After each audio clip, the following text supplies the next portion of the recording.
Hey guys, I'm back again today with a follow-up of the previous video, which was the time of the lions. That was given to me in my dream journal in um, May, and this is the follow-up that was to me in September of 2010. We were on a reserve. The lions had multiplied, and we could no longer seek the shelter of a house. We were out among them, hundreds of us. They came in waves, murdering, slaughtering people. I began to panic. That's when my older brother told me, "You must not panic. You're not a damsel in distress. You must you must change the way you think. You must think like a survivor to survive." He started sharpening spears to kill the lions, and the first thing we did was search for shelter. The days were long, and we could always hear if an attack was taking place nearby.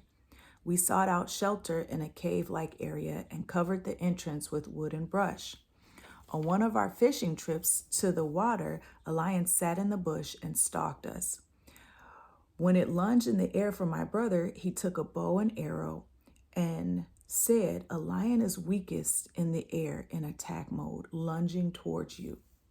He speared it in the throat and chopped off its head. He began to lead my mom and I, and we knew that with him we would survive in the land of the lions.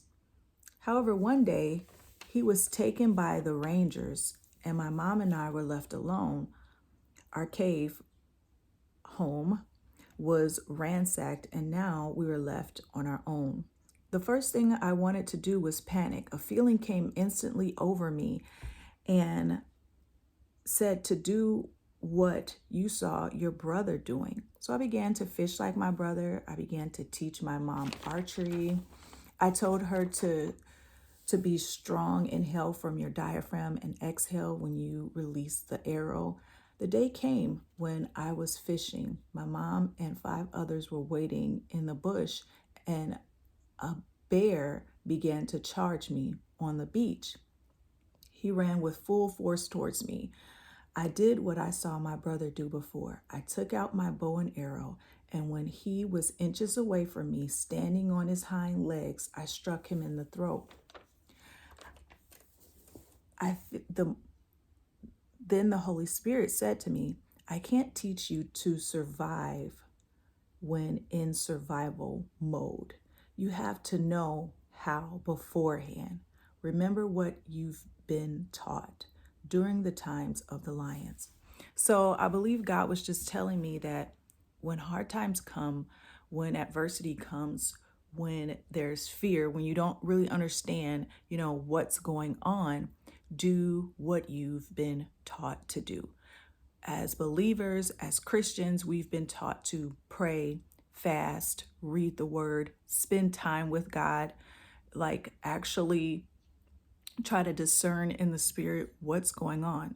Obviously, we're living in a certain time, and to know that God, Jesus, was our example of what to do. We saw Jesus praying. We saw Jesus spending a long time with God. And during those times, we understand that when you fast, your spirit gets sensitive. When you pray, you bring your supplications, you bring your concerns to the Lord, and then you rest in the peace that God gives you, because a lot of the things that are happening in society are new to us, but they are not new to God, because he already knew that they would take place.